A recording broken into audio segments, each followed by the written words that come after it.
desde la ciudad de Palmira, Mendoza, Argentina, Iglesia Misión Cristiana de la Gracia, te bendecimos. Y nos es de gran alegría poder compartir con ustedes la palabra del Señor. Seguimos con nuestra serie de mensajes de detoxificación del alma, cómo limpiar nuestro interior, que es lo más importante. Nuestro título del mensaje, la victoria final para el alma atormentada. Estaba recordando que cuando suelo ir a la ciudad de San Martín, una ciudad pegada a la de Palmira, me estaciono en la plaza o cuando voy al hospital, están los cuidautos. Y los cuidautos a veces te ofrecen un servicio extra, que es te lavo el auto. Claro, la limpieza que ellos hacen es toda exterior, vos no le dejás la llave, simplemente te lavan todo el auto por fuera. Así que muchas veces accedí a ese servicio porque lo necesitaba. Mi auto, un desastre con la tierra y la suciedad. Así que cuando regreso a mi auto, lo veo y lo desconozco, porque digo, ¿es o no es mi auto? Sí, es mi auto. Está brillando por todos lados. El problema es cuando abro la puerta. Cuando abro la puerta me encuentro que está todo lleno de tierra, con olores, y la verdad que no coincide lo que está dentro con lo que está afuera. ¿Y por qué te cuento esta anécdota personal? Porque así también somos en la vida. En la vida a veces pensamos que lo externo es lo más importante y claro, por fuera lucimos muy bien, hasta tenemos brillagomas en el calzado, pero por dentro nuestra alma está atormentada. Y ya la palabra de Dios en 1 de Pedro 2:11 nos habla de esta situación. Dice, queridos amigos, ya que son extranjeros y residentes temporales, les advierto que se alejen de los deseos mundanos que luchan contra el alma. Y acá vemos que la palabra de Dios nos dice y nos recuerda que este cuerpo es temporal, que todo lo que logremos en esta vida, la casa, el auto, el día que nos morimos, se acaba todo, se termina todo con la muerte, aún lo que tanto cuidamos el cuerpo. Y quiero recordarte que el cuerpo hay que cuidarlo, hay que comer saludablemente, hacer los controles médicos pertinentes, porque es el medio con que en esta vida nos vamos a ir moviendo. Pero ¿sabés qué? Como veníamos diciendo en el primer mensaje de esta serie hace 2 semanas atrás, no somos un cuerpo con alma, como decir, bueno, mi vida es lo que vos ves y lo que tengo por dentro es la sede de mis emociones, pero mi cuerpo es mi vida. Y la verdad que eso no es cierto. Lo cierto es que somos un alma en un cuerpo. Por lo tanto, lo que verdaderamente me define como persona no es mi cuerpo, ya que las células, las que más demoran en renovarse, son las del cerebro, se renuevan cada 20 años, pero el resto cada 1 año, cada 2 años, cada 5 años se van renovando. El cuerpo va cambiando. Entonces, cuando el cuerpo cambia, no es el mismo cuerpo, es otro. Ahora, lo que está adentro es mi verdadero yo. Lo que está adentro es mi verdadero ser, mi alma, mi mente, mi sentimiento, mi espíritu. Y por eso tenemos que tratar que por fuera uno luzca bien, pero más importante es lucir bien por dentro, estar limpio. Por eso la Biblia habla de esto en Hebreos 12:1. ¿Y qué nos dice la palabra de Dios? Despojémonos del lastre que nos estorba, en especial del pecado que nos asedia, y corramos con perseverancia la carrera que tenemos por delante. La semana pasada hablábamos de ese lastre, ese peso que está en el alma, las heridas, los fracasos del pasado, las preocupaciones del presente, la ansiedad del futuro. Es un lastre y tenés que sacártelo, porque no podés correr la carrera de la vida y ganar el premio de la vida eterna con ese lastre. Pero también enfatiza acá en especial del pecado que nos asedia.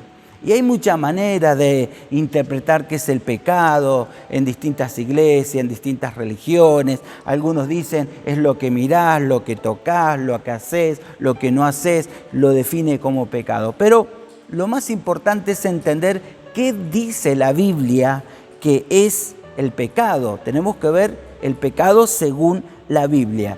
Y básicamente, pecado es cualquier cosa que uno haga que nos aleje de la voluntad de Dios, que uno haga con el cuerpo, pero también con el alma. Ahí donde están los sentimientos, los recuerdos, bueno, con cualquiera de las dos cosas de nuestra vida, el cuerpo, el alma, si eso está contra la voluntad de Dios, entonces la Biblia le va a llamar pecado.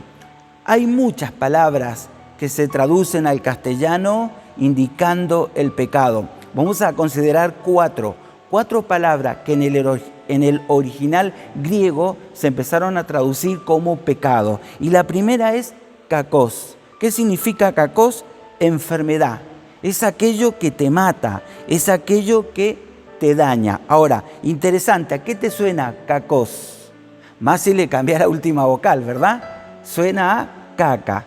¿Qué es eso? Bueno, es los desechos de nuestro cuerpo y caca es algo feo, huele a podrido, hay moscas. Entonces tiramos rápido la cadena, echamos desodorante, porque es algo desagradable.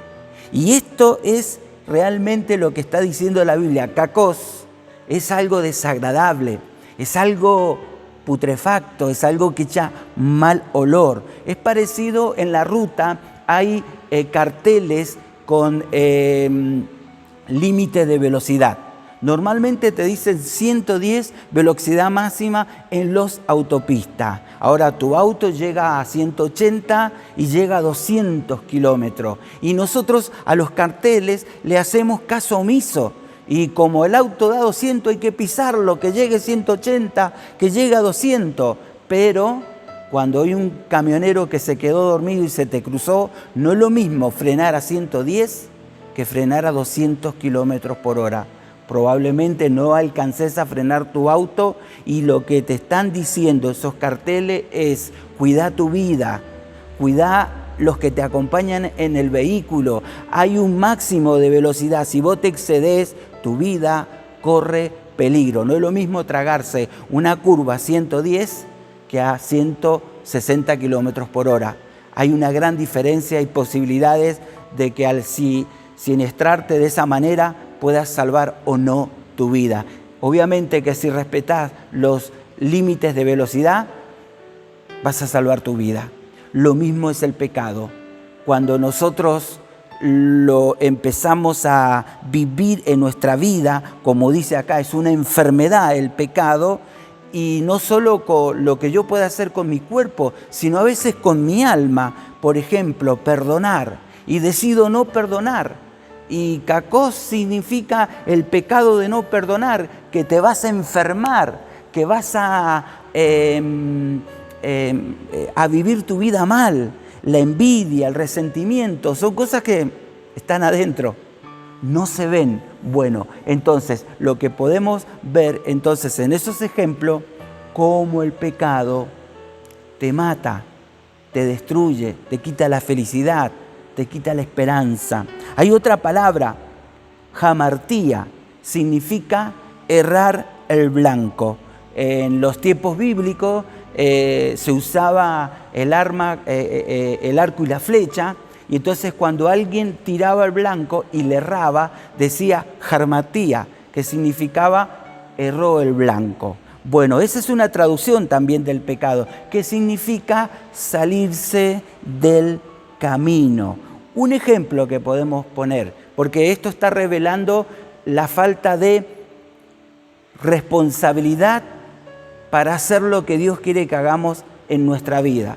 Y capaz que no son pecados atroces, como por ejemplo, los pastores los líderes que están con los adolescentes, les cuesta hacerle entender a los adolescentes que ponerse de novio no es para que una aventura pasajera, como diciendo, bueno, me puse de novio para no sentirme solo, me puse de novio porque estoy probando, y cuesta que ellos entiendan que si haces eso, no es que es un pecado horrible y diciendo, mirá qué pecador porque está en un noviazgo y son adolescentes. El problema es que a lo mejor estás con la persona que no es la persona que Dios preparó para que viva con tu vida.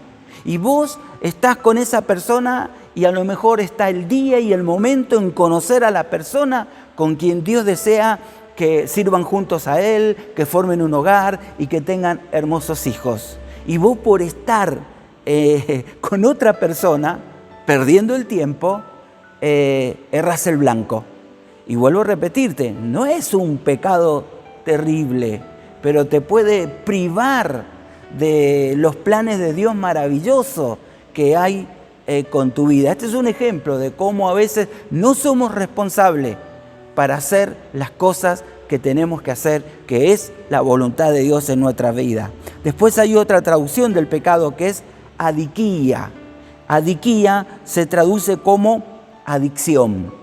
Sí, es lo que te ata y lo que te produce dependencia, ¿sí? Tiene que ver con sustancias. Muchas personas ingieren sustancias, toman sustancias porque quieren sentir alivio de su soledad, alivio de su angustia. Y claro, ese alivio al principio es agradable.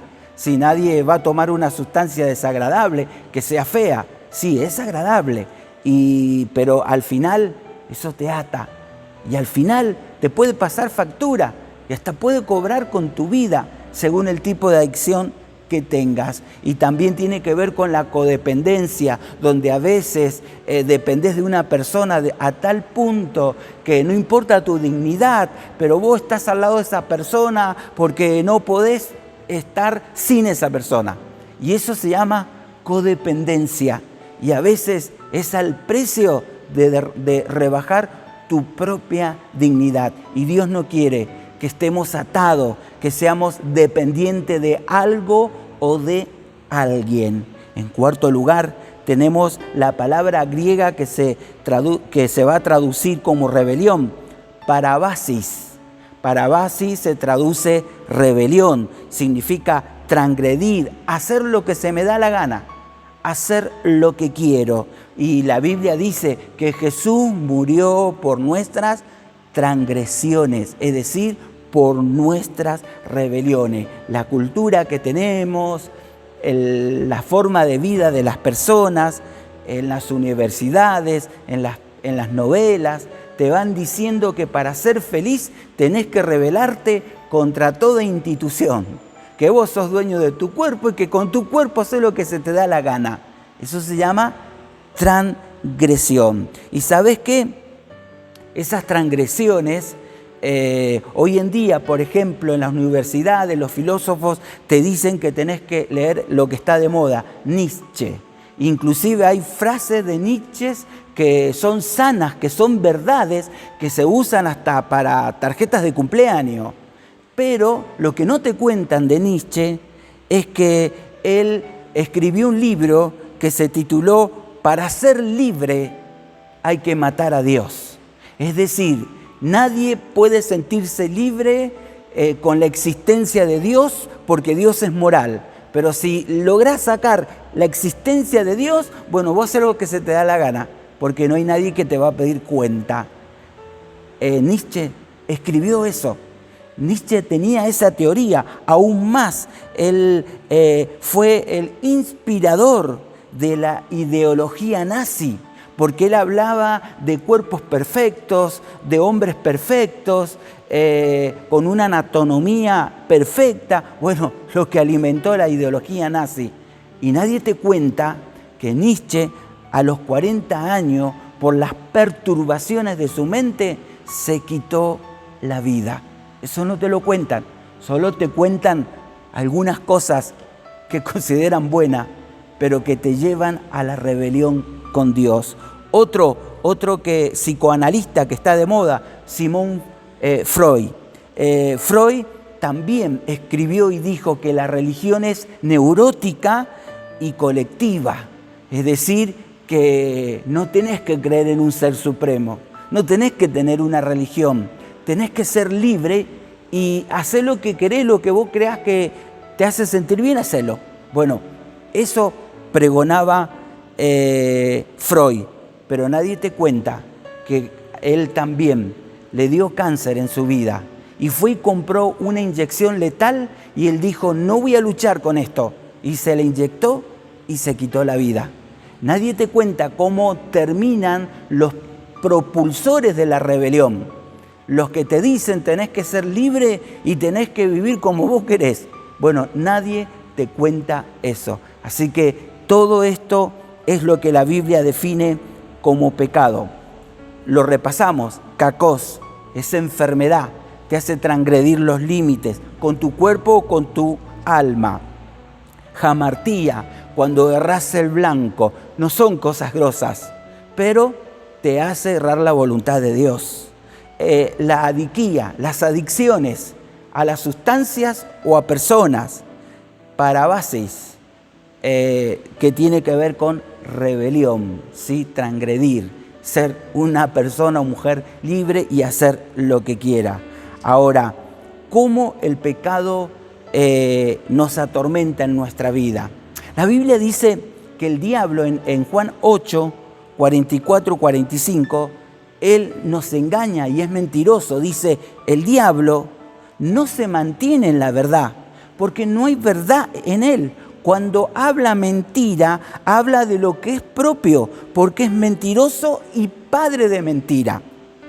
Pero a mí, ya estaba enojado Jesús, pero a mí, que digo la verdad, no me creen. Claro, no es para menos, ¿verdad? Ya lo hemos sacado al Señor. Al diablo que es mentiroso le creen. Y yo que digo la verdad, a mí no me creen. ¿Y cómo es que el diablo te hunde con sus mentiras? Vamos a mencionar cuatro mentiras que el diablo nos engaña para que cometamos pecado. Primero nos dice que ocultar el pecado. Es lo más simple y lo que todos hacen, ¿verdad? Viste pornografía y ¿qué tenés que hacer? Borrar el historial, ¿sí? Bueno, cuando borrás el historial, bueno, ya lo ocultaste. Otra manera es si tu matrimonio está desgastado, empezás a escribirte si sos un hombre con una mujer, una compañera de trabajo, y ya te empieza a tratar bien y huele rico, tiene perfume, y empezás un diálogo que vos sabés que estás pasando los límites. Si sos mujer, lo puedes hacer con un compañero de trabajo también. Y entonces, de a poco, te vas metiendo en situaciones y en conversaciones indebidas. ¿Y qué hacemos con las conversaciones? Las borramos. El problema es que a veces las mentiras tienen pata corta, ¿verdad? Y a veces apretamos mal el botón y no borramos nada o se lo mandamos capaz que a la propia esposa o al propio esposo, al mensaje que le estaba mandando a tu compañera o compañero de trabajo. ¿Sí? Entonces vemos ahí la manera de cómo el diablo nos hace mentir. Ocultalo, nadie se va a enterar, no va a pasar nada. Sí, a lo mejor te lo llevas a la tumba, al secreto, pero ¿sabes qué? Tu carácter va a ser de mal genio, malhumorado, chinchudo, enojón. ¿Por qué? Y porque estás ocultando cosas y no podés tener paz y no podés ser feliz. Y de esa manera el pecado que es kakos te enferma y te mata. Otra manera en que las mentiras del diablo nos hunde son racionalizarlo al pecado, ¿sí? Entonces uno dice, sí, pastor, pero lo que pasa es que en la Biblia se casaban jovencitos de 16, 18 años. Yo ya tengo 23 años y me estoy prendiendo fuego.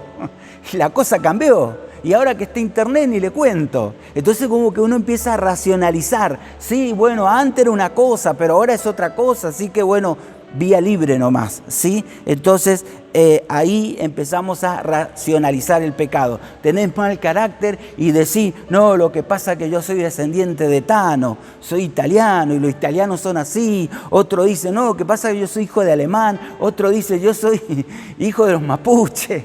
Y todos tienen algo para justificarse. Pero lo cierto que sos así porque elegiste ser una persona de mal carácter, gritón y que tratás mal a la persona. No es un problema genético, es un problema del pecado.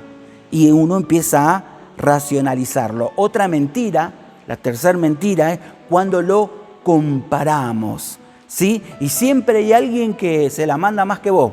Entonces vos decís, bueno, yo por lo menos soy gritón en mi casa, pero no soy como Pepito. Pepito la golpea a su esposa. Yo por lo menos le grito, ¿sí? Entonces nos creemos mejor porque según nosotros lo que hacemos no es tan malo como el otro. Y yo tomo, pero yo tomo los fines de semana, me acuesto y no molesto a nadie, pero mi compañera de trabajo hasta borracha llegó al trabajo. Y claro, siempre vamos viendo que otro hace peor las cosas y entonces empezamos a compararlo. Y eso es otro engaño de Satanás, porque somos tan pecadores como si tomás el fin de semana como el que llega borracho a su trabajo.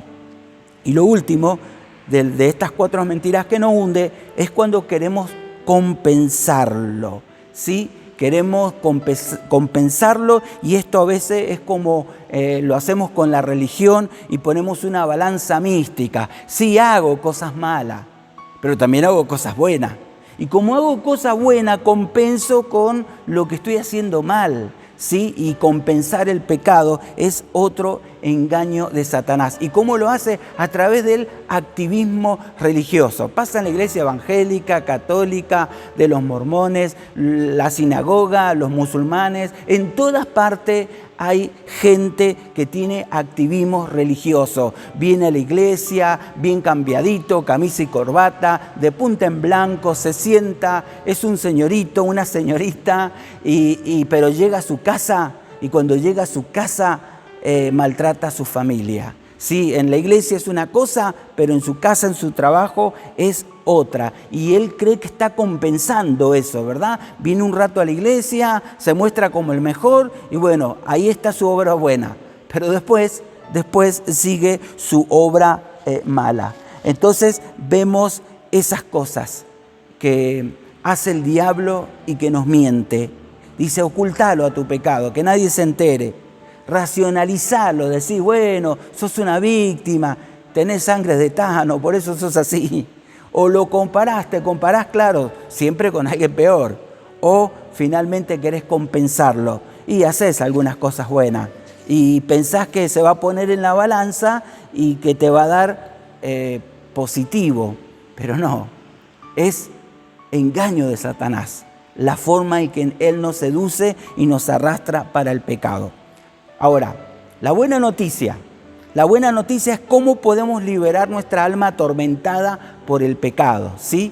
Cómo no solo podemos dejar de vernos bien por fuera, sino empezarnos a ver bien por lo que es más importante. Lo más importante es que nos veamos bien por dentro. 2 cositas. Número 1, confesá tus pecados.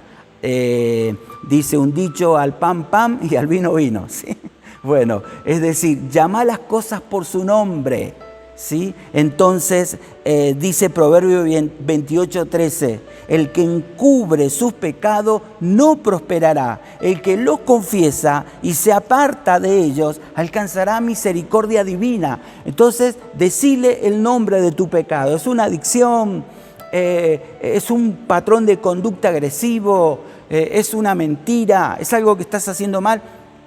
Confesalo a Dios, porque de Dios viene el perdón. En 1 Juan 1:9 refuerza este principio. Si confesamos nuestros pecados, Dios es fiel y justo y nos perdonará nuestros pecados y nos purificará de toda maldad. Nos va a transformar cuando acudimos a Dios en ayuda. Otra manera de confesar nuestro pecado es a través de otra persona. Dice Santiago 5:16, por lo tanto, confiesen sus pecados unos a otros y oren unos por otros para que puedan ser sanados. Si querés que Dios te perdone, confesale tu pecado a Dios. Ahora, si querés que Dios te sane de esa adicción, de ese patrón de conducta pecaminoso, confesáselo a otra persona. Porque cuando se lo confesés a una persona madura y espiritual, un líder, un guía de la iglesia, un consejero, él va a ir en oración a Dios y va a rogar por tu vida y Dios te va a sanar, va a limpiar tu alma, va a limpiar tu corazón de esas ataduras de pecado. Y en segundo lugar, camina en la libertad que solo Cristo puede darnos. En otras palabras, trata de tener un encuentro con Jesús. Es lo único que puede salvarnos de las garras del pecado, que está en nuestra sangre, que está en nuestra naturaleza. Somos seres que nacimos en pecado, por lo tanto el pecado corre, está dentro nuestro. ¿Cómo podemos liberarnos?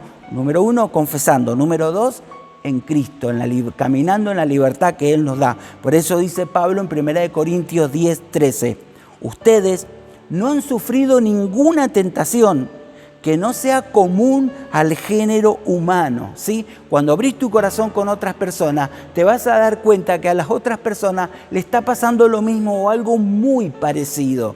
Que no es que lo que vos sos la última porquería de este mundo y parece que lo que te pasa viene de que es algo extraterrestre. No, somos los seres humanos rotos y más o menos andamos en cosas parecidas. Por eso dice, pero Dios es fiel y no permitirá que ustedes sean tentados más allá de lo que puedan aguantar. Más bien, cuando llegue la tentación, Él les dará también una salida a fin de que puedan resistir. En Cristo tenés libertad para vencer la tentación del pecado sobre tu vida y sobre mi vida. Así que Jesús es la victoria para nuestra alma atormentada por el pecado. En 1 de Pedro 2, 24 y 25 dice, Él mismo en su cuerpo llevó al madero nuestros pecados para que muramos al pecado y vivamos para la justicia. Por sus heridas ustedes han sido sanados.